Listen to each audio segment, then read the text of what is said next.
The story of Wildgoose Lodge is one of the darkest crimes in Irish history. A night so brutal that more than 2 centuries later, people in County Louth still whisper about it. On a cold October night in 1816, the Heany family of Wildgoose Lodge were settling in for sleep. The winds off the Cooley Mountains rattled the shutters, but inside, the fire burned warm. It was a peaceful farmhouse, or so it seemed. But a year earlier, a local secret society called the Rockites had been active in the area. When a group of men were arrested for their activities, 2 members of the Heany family testified against them. Their testimony led to executions.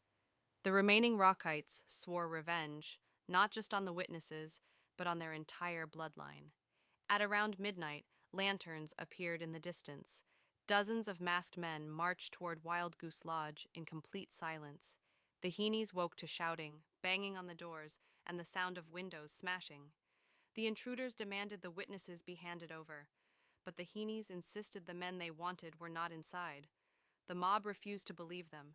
They nailed the doors shut, barred the windows, and set the house on fire.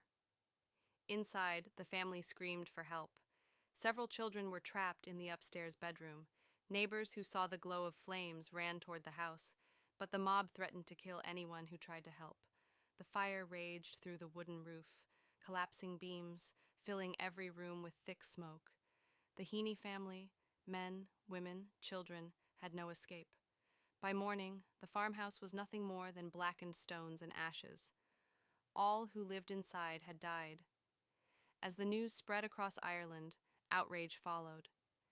A massive investigation began, and dozens of arrests were made.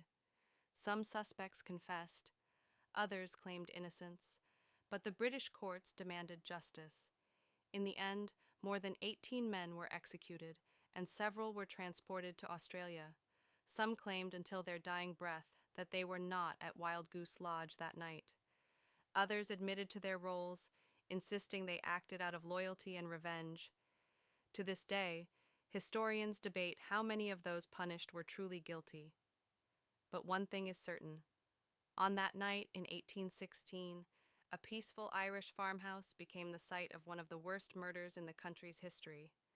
A crime born from secrecy, fear, and vengeance, and a reminder of how quickly violence can consume ordinary people. The ruins of Wildgoose Lodge still stand today. Locals say that on cold October nights, a faint orange glow can sometimes be seen from the old stone walls. Some say it's nothing more than the moon on mist.